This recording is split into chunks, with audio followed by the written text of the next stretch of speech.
Hello buddies, welcome to our channel GrowthGenius. இன்னைக்கு நம்ம எப்படி ப்ரொடக்டிவாக இருக்கிறது, ப்ரொடக்டிவ்னா என்ன, ஃபர்ஸ்ட் ஆஃப் ஆல் நம்மளோட சக்ஸஸை நம்ம எப்படி ரீச் பண்ணுறது. சில பேருக்குலாம் பார்த்தீங்கன்னா எப்போ பார்த்தாலும் ஒர்க் பண்ணிகிட்டே இருக்க மாதிரியே ஒரு ஃபீல்டில் இருக்கும். பட் ஆனால் நம்ம சக்ஸஸ் மட்டும் அச்சீவ் பண்ண மாட்டோம், நம்மளோட கோல்ஸை மட்டும் நம்ம ரீச் பண்ணாத மாதிரி இருப்போம். ஸோ அந்த மாதிரி ஏன் நடக்குது, இதை எல்லாத்தையும் தான் இன்னைக்கு வீடியோவில் நம்ம பார்க்க போகிறோம். ஃபஸ்ட்டு நம்ம ப்ரொடக்டிவிட்டினா என்னன்னு தெரிஞ்சுக்கலாம். அதுக்கு முன்னாடி நம்ம ஒரு சக்ஸஸ் அச்சீவ் பண்ணணும். இப்போ ஃபார் எக்ஸாம்பிள் ரிசல்ட் ஸ்கோர் அப்படின்னு ஒன்று இருக்குது. இப்போது நான் இன்றைக்கி எழுதுகிற டெஸ்ட்டில் 100 மார்க் எடுக்கணும், அதுதான் என்னோடய ரிசல்ட் ஸ்கோர். இப்போது அதை நான் அச்சீவ் பண்ணுறதுக்கு நான் எவ்வளோ எஃபர்ட் போடணும், என்னோட 100% போடணுமா? ஸோ அது என்னோட 100ன்றது என்னோடய எஃபர்ட் ஸ்கோர். இப்போது இந்த ரிசல்ட் ஸ்கோர் 100 நம்ம ரீச் பண்ணோன்னா நம்மளோட எஃபர்ட் ஸ்கோரும் 100 இருக்கணும், அதாவது நம்மளோட ஃபுல் எஃபர்ட்டோ போட்டுருக்கணும். But most of the times பார்த்தீங்க அப்படின்னா நம்ம ஓவராக படிக்கிற மாதிரி, நம்ம இதெல்லாம் படித்த மாதிரி நம்ம மைண்ட்லேயே திங்க் பண்ணி இமேஜினேஷனை க்ரியேட் பண்ணிவிடுவோம். ரியாலிட்டிக்கு ஜஸ்ட் ஒரு 10 நிமிஷமோ அரை மணி நேரம் தான் படிச்சிருப்போம். பட் ஆனால் நம்மளோட எஃபர்ட் ஸ்கோர் பார்த்தீங்கன்னா 5 மணி நேரம் 6 மணி நேரம் படித்தா தான் நம்மளை அதை அச்சீவ் பண்ணுற மாதிரியே இருக்கும். ஸோ இந்த மாதிரி நம்ம ஃபுல்லாக ப்ரொடக்டிவாக நம்மளோட எஃபர்ட் ஸ்கோரை எப்படி 100% கொண்டு போகிறது அப்படின்றது தான் நம்ம இந்த வீடியோவில் பார்க்க போகிறோம். நம்ம சேனலில் இந்த சைக்காலஜி, பர்சனல் டெவலப்மெண்ட், அதுக்கப்புறம் ஃபினான்ஸ் பற்றி சொல்லி கொடுத்து உங்களோட கோலையும் சக்ஸஸையும் அச்சீவ் பண்ண வைக்கிறது தான் எங்கள் வேலை. ஸோ அதனால் நம்ம சேனலில் இப்போவே நீங்கள் சப்ஸ்கிரைப் பண்ணி வச்சுக்கோங்க. நம்ம எல்லா சேனல் மாதிரி ஜஸ்ட் இன்ஃபர்மேஷனையும் ஃபேக்ட்ஸையும் உங்களுக்கு தேவையானதை மட்டும் சொல்லிட்டு விடுற ஆள் கிடையாது. என்னோட எக்ஸ்பீரியன்ஸையும் நான் கற்றுக்கிட்டதையும் உங்களுக்கு இந்த வீடியோவில் நான் கண்டிப்பாக ஷேர் பண்ணுவேன். எல்லா வீடியோலையும் நான் ஷேர் பண்ணியிருக்கேன். அதே மாதிரி இன்றைக்கி இந்த வீடியோவோட கோல்டன் டிப் லாஸ்ட்டில் இருக்கும். அதை மட்டும் நீங்கள் ஃபாலோ பண்ணீங்க அப்படின்னா கண்டிப்பாக நீங்கள் ஒரு பக்காவான ப்ரொடக்டிவான பர்சனாக மாறிடலாம்.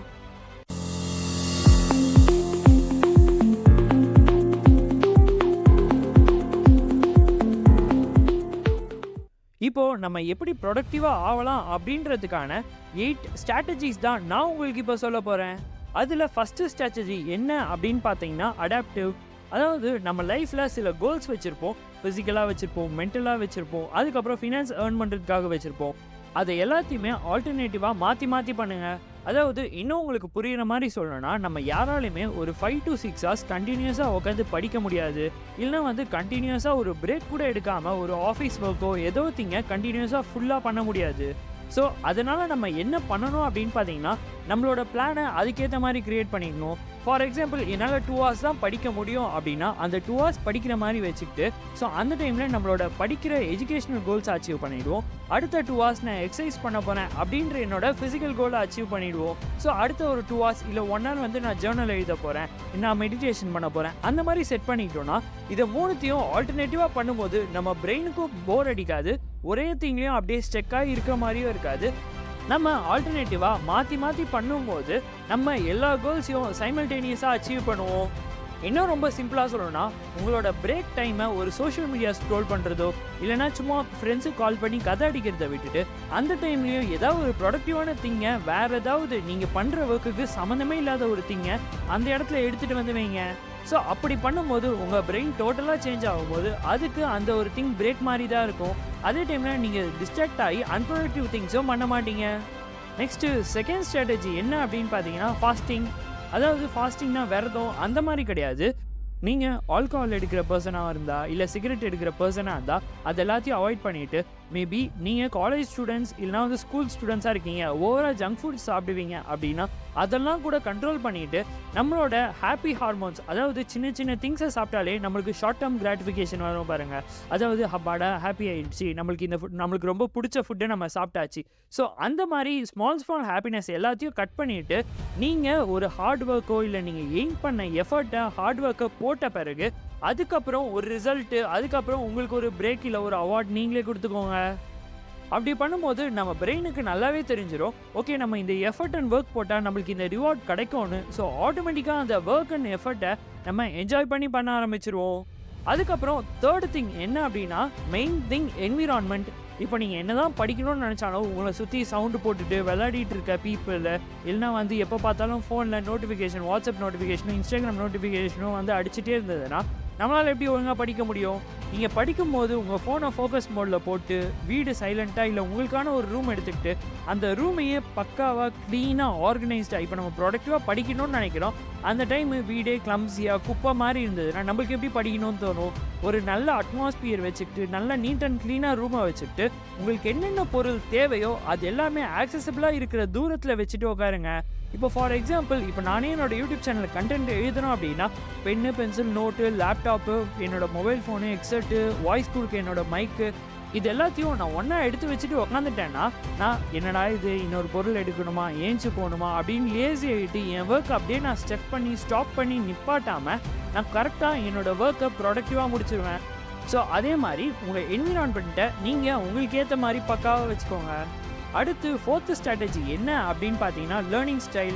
அதாவது சில பேருக்கு பார்த்தீங்கன்னா வெறும் புக்கை வச்சு வேகாக தியரியாக படித்தா ஃபாஸ்ட்டாக மண்டையில் ஏறும். இல்லை சில பேருக்கு பார்த்தீங்கன்னா பக்கத்தில் ஒரு நோட்டோ புக்கோ இல்லை உங்களோட கம்ப்யூட்டர்ஸ் ஆர் எக்ஸ்பிரிமெண்ட்ஸ் பண்ணி அதை நல்லா ப்ராக்டிக்கலாக லேர்ன் பண்ணாதான் பிடிக்கும். அப்போ தான் உங்கள் மண்டையில் ஏறும். இப்போ நான் உங்களுக்கு சின்ன ஒரு எக்ஸாம்பிள் வச்சு எக்ஸ்பிளைன் பண்ணணும் அப்படின்னா, இப்போது நான் ஒரு டெவலப்பராக இருக்கேன் அப்படின்னு வச்சுக்கோங்க. நான் ஜஸ்ட் இப்போ பைத்தான் படிக்கிறேன், ஏதோ ஒரு லாங்குவேஜ் படிக்கிறேன், கோடிங் லாங்குவேஜ் அப்படின்னா அது ஜஸ்ட்டு புக்கில் உட்காந்து வேகாக படிச்சுட்டு அந்த நோட்ஸ் எல்லாம் நோட் பண்ணுறது என் மண்டையில் ஏறல அப்படின்னா நான் பக்கத்தில் என்னோடய லேப்டாப்போ இல்லை என்னோடய சிஸ்டமோ வச்சுட்டு அதில் அப்பப்போ இம்ப்ளிமெண்ட் பண்ணி பார்த்தேன் அப்படின்னா ப்ராக்டிக்கலாக ட்ரை பண்ணி பார்த்தேன்னா என்னோடய ஸ்டைலுக்கு அது இன்னும் மண்டையில் ஏறும். ஸோ அதே மாதிரி உங்களோட லேர்னிங் ஸ்டைல் எதுன்னு கண்டுபிடிச்சிட்டு அதில் நீங்கள் இன்னும் ஃபாஸ்ட்டாக படிச்சிங்கன்னா உங்களோட ப்ரொடக்டிவிட்டி லெவல் ரொம்பவே இன்க்ரீஸ் ஆகும்.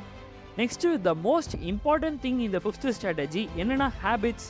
நீங்கள் உங்களோட பிரேக் டைம் எப்போ, உங்களோட ஒர்க் டைம் எப்போ, நீங்கள் என்னென்ன ஹேபிட்டை ஏஞ்ச உடனே பண்ண போகிறீங்க அப்படின்றத ஒன்றா லிங்க் பண்ணி வச்சுக்கோங்க. இப்போ ஃபார் எக்ஸாம்பிள் நான் டெய்லி காலையில் 6 o'clock ஏஞ்ச உடனே ரன்னிங் போகிறேன் அப்படின்றது என்னோடய ஃபிசிக்கல் கோல். நான் காலைல ஏஞ்ச உடனே என் ஷூவை ரெடியாக வச்சுட்டு எல்லாமே பக்காவாக வச்சுட்டு தான் நான் நைட்டு தூங்கவே போவேன். ஸோ அப்போது நான் காலைல ஏஞ்சி ரன்னிங் டெய்லியும் 6 o'clock ஓடும்போது அதை நான் என்னோடய ஹேபிட்டாக மாற்றிக்கிறேன். நம்ம லைஃப்பில் ரொம்ப சிம்பிளாக சொல்லணும்னா ஃப்ரெண்ட்ஸ், நம்ம எந்த ஒரு திங்கையும் நம்மளோட ரொட்டீனில் ஆட் பண்ணிட்டோம், நம்மளோட ஒன் ஆஃப் த லைஃபோட ஹேபிட்டாக மாற்றிட்டோம் அப்படின்னா அந்த விஷயம் நம்மளுக்கு கஷ்டமாகவே தெரியாது. இதை நான் பர்சனலாக எக்ஸ்பீரியன்ஸ் பண்ணது, அதனால் உங்களுக்காக சொல்கிறேன். ஸோ கண்டிப்பாக உங்கள் லைஃப்பில் நீங்கள் ஏதாவது ஒரு விஷயம் திருப்பி ரிப்பீட்டடாக பண்ணணும், அதில் எனக்கு க்ரோத் இருக்கணும்னு நினச்சிங்கன்னா அதை உங்கள் லைஃப்பில் ஒரு ஹேபிட்டாக மாற்றிக்கோங்க. அடுத்து 6th ஸ்ட்ராட்டஜி என்ன அப்படின்னு பார்த்தீங்கன்னா ஸ்டடி படி. அதாவது உங்களுக்கு ரொம்ப சிம்பிளாக சொல்லணும்னா இப்போ நீங்கள் ஒரு ஸ்கூல் ஸ்டூடெண்ட்டோ இல்லை காலேஜ் ஸ்டூடெண்ட்டாக இருக்கீங்க அப்படின்னா நீங்கள் படிக்கிறதுக்கு ஒரு பார்ட்னர் வச்சுருப்பீங்க, இல்லைனா குரூப் ஸ்டடீஸ் பண்ணுவீங்க பாருங்கள். சில பேருக்கு குரூப் ஸ்டடீஸ் பண்ணால் செட் ஆகும், சில பேருக்கு இண்டிவிஜுவல் ஸ்டடீஸ் பண்ணால் செட் ஆகும். உங்களுக்கு எது செட் ஆகுன்றதை நீங்கள் மானிட்டர் பண்ணிகிட்டே இருங்க. ஸோ இப்போது எனக்கு என் கூட யாராச்சும் படிக்க இருந்தால் தான்ப்பா செட் ஆகும், என்னை சுற்றி ஒரு 4 பேர் இருந்தாங்க, அவங்க எப்போவுமே படிச்சுட்டு இருந்தாங்க அப்படின்னா எனக்கும் படிக்க தோணும் அப்படின்னீங்கன்னா கண்டிப்பாக அந்த மாதிரி ஒரு சர்க்கிளில் போய் ஜாயின் ஆகுங்க. அட்லீஸ்ட் அந்த மாதிரி 1 or 2 ஃப்ரெண்ட்ஸ் ஆச்சும் உங்களுக்கு ஏற்ற மாதிரி பிடிச்சிக்கோங்க. இப்போ ஃபார் எக்ஸாம்பிள் நீங்கள் ஏதாவது பிஸ்னஸ் பண்ணணுன்னு ஆசைப்பட்றீங்க அப்படின்னா நிறைய பிஸ்னஸ் பீப்புளோட பழகுங்க, அவங்களோட ஐடியாஸை நீங்கள் பார்ப்பீங்க. ஓகே, இவங்க இந்த அளவுக்கு அச்சீவ் பண்ணியிருக்காங்களா, அப்போ நம்மளும் இந்த அளவுக்கு அச்சீவ் பண்ணணும் அப்படின்னு ஒரு இன்ஸ்பிரேஷன் எடுத்துப்பீங்க, ஒரு மோட்டிவேஷன் எடுத்துப்பீங்க. ஸோ அந்த மாதிரி தான் லைஃபோ, நீங்கள் எந்த மாதிரி ஒரு பர்சனாக மாறணுமோ அந்த மாதிரி பீப்புள் கூட சேருங்க. நெக்ஸ்ட்டு 7th ஸ்ட்ராட்டஜி என்ன அப்படின்னு பார்த்தீங்கன்னா ரோல் மாடல்ஸ். இந்த ஸ்டடி படிக்கு அப்புறம் ரோல் மாடல்ஸ் தான் நம்மளுக்கு. நீங்கள் கிளியராக எந்த மாதிரி ஒரு பர்சன் ஆகணும், அவங்கள விட நீங்கள் எத்தனையோ வயசில் யூனிக்காக இருக்கலாம், பட் அவங்க என்ன அச்சீவ் பண்ணாங்க அதை விட நீங்கள் அதிகமாக அச்சீவ் பண்ணணும், இல்லைனா அவங்க அச்சீவ் பண்ணதை நீங்கள் அச்சீவ் பண்ணணும். ஸோ அதனால் அவங்களோட லைஃப் பயோகிராஃபி எல்லாத்தையும் எடுத்து படிங்க, அவங்க லைஃப்பில் எவ்வளோ அப் அண்ட் டவுன்ஸ் வந்துச்சுன்னு கற்றுக்கோங்க. ஸோ அந்த மாதிரி டைமில் நம்ம கற்றுக்கும் போது நம்ம லைஃப்லேயும் அப்ஸ் அண்ட் டவுன்ஸ் வந்தால் இட்ஸ் ஓகே அப்படின்ற ஃபீல் வரும். ஸோ நீங்கள் எந்த ஒரு ஒர்க் செஞ்சாலும் கொஞ்சம் டவுன் ஆகிட்டீங்க இல்லை கீழே விழுந்துட்டீங்க, அந்த ஒர்க்கில் வந்து ஒரு 2 ஸ்டெப் கீழே போயிட்டீங்கன்னாலும் இட்ஸ் ஓகே அப்படின்றதுனால நீங்கள் மேலே ஏறி வருவீங்க. ஸோ அது உங்களோட ப்ரொடக்டிவிட்டி லெவலை ரொம்பவே இன்க்ரீஸ் பண்ணும். அட் லாஸ்ட் 8th ஸ்ட்ராட்டஜி என்ன அப்படின்னு பார்த்தீங்கன்னா பிரேக்கிங் டவுன். நீங்கள் எவ்வளோ பெரிய கோல் வச்சாலும் அந்த கோலை நீங்கள் சின்ன டாஸ்க்காக பிரேக் டவுன் பண்ணி வச்சுக்கோங்க. அதாவது சிம்பிளாக எக்ஸ்பிளைன் பண்ணணும்னா இப்போ உங்களோட லாங் டேர்ம் கோல் வந்து இன்னொரு 5 வருஷத்தில் நீங்கள் மந்த்லி 10 lakhs ஏர்ன் பண்ணணும்னு இருக்குது அப்படின்னா நீங்கள் உங்களோட ஃபஸ்ட் இயரோட ஷார்ட் டேர்ம் கோல் வந்து நான் மாதம் அட்லீஸ்ட் 1 lakh சம்பாதிக்கணும்னு இருக்கணும். அண்ட் செகண்ட் இயர் அது அப்படியே டபுள் ஆகி 2 lakhs சம்பாதிக்கணும்னு இருக்கணும். தேர்ட் இயர் அப்படியே 5 lakhs சம்பாதிக்கணும்னு இருக்கணும். ஸோ ஃபோர்த் இயர் உங்களோட எய்ம் வந்து 7 or 8 lakhs இருக்கணும். அப்போ தான் வந்து 5th இயர் நீங்கள் வந்து 10 lakhs அச்சீவ் பண்ணுவீங்க. அப்படி இல்லாமல் அட்டஸ்டச்சாக 5 வருஷம் கழிச்சு அந்த 5வது வருஷம் நைட்டு மிட் நைட் சக்ஸஸ் வருமானு கேட்டிங்கன்னா கண்டிப்பாக வராது. ஸோ உங்களோட லாங் டேர்ம் கோல்ஸை பிரித்து ஷார்ட் டேர்ம் கோல்ஸ் அண்ட் டாஸ்க்காக பக்காவாக வச்சுக்கோங்க.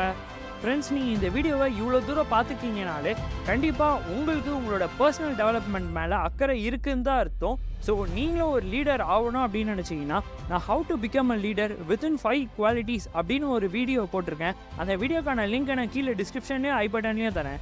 அந்த வீடியோவை மறக்காமல் போய் பார்த்துட்டு வாங்க. ஓகே ஃப்ரெண்ட்ஸ், இப்போது நம்மளோட வீடியோவோட எண்டுக்கு வந்துட்டோம். இப்போ இந்த கோல்டன் டிப்பை பற்றி நான் உங்களுக்கு சொல்ல போகிறேன். ஈட் த ஃப்ராக் அப்படின்னு ஒரு புக்கு இருக்குது. அந்த புக்கில் நீங்கள் காலையில் ஏஞ்சிட்டீங்க, ஸோ உங்களை சுற்றி ஃபுல்லாக தவளையாக இருக்குது, அதாவது ஃப்ராக்ஸாக இருக்குது. அந்த தவளை எல்லாத்தையும் நீங்கள் சீக்கிரமாக சாப்பிட்டு முடிக்கணும். ஸோ ஃபஸ்ட்டு எதை சாப்பிடுவீங்க அப்படின்றது தான் அந்த புக்கு. அந்த புக்கில் என்ன சொல்லியிருப்பாங்க அப்படின்னா, நீங்கள் ஃபஸ்ட்டு எந்த தவளை பெருசாக இருக்கோ, எந்த ஃப்ராக் பெருசாக இருக்கோ அதை ஃபஸ்ட்டு நீங்கள் சாப்பிட்ருங்க. ஸோ தட் மற்ற ஈஸியான குட்டி தவளை எல்லாத்தையும் நீங்கள் ஈஸியாக சாப்பிட்றலான்னு சொல்லுவாங்க. இப்போ உங்களை யாரையும் தவளையை ஈஸியாக சாப்பிட சொல்லலை. நீங்கள் இந்த தவளைன்றது உங்கள் லைஃப்பில் இருக்க ஒரு கோல்ஸ். ஸோ நீங்கள் இன்றைக்கி மார்னிங் ஏஞ்சிக்கிறீங்க அப்படின்னா உங்கள் லைஃபோட இன்றைக்கான டேவோட பெரிய டாஸ்க்கை, பெரிய கோலை கம்ப்ளீட் பண்ணிவிடுங்க. ஸோ அதுக்கப்புறம் மற்ற குட்டி கோல்ஸ் எல்லாமே உங்களுக்கு அச்சீவ் பண்ணுறதுக்கு ஈஸியாக இருக்கும். இந்த பெரிய கோலையே நம்ம முடிச்சிட்டோம் அப்படின்ற ஒரு மோட்டிவேஷனால் சின்ன கோல்ஸ் எல்லாம் நம்ம ஈஸியாக முடிச்சிருவோம். ஓகே ஃப்ரெண்ட்ஸ், இந்த வீடியோ உங்களுக்கு ரொம்ப யூஸ்ஃபுல்லாக இருக்கும்னு நம்புகிறேன். அப்படி யூஸ்ஃபுல்லாக இருந்ததுன்னா சப்ஸ்கிரைப் பண்ணிக்கோங்க. தேங்க்ஸ் ஃபார் வாட்சிங் ஃப்ரெண்ட்ஸ்.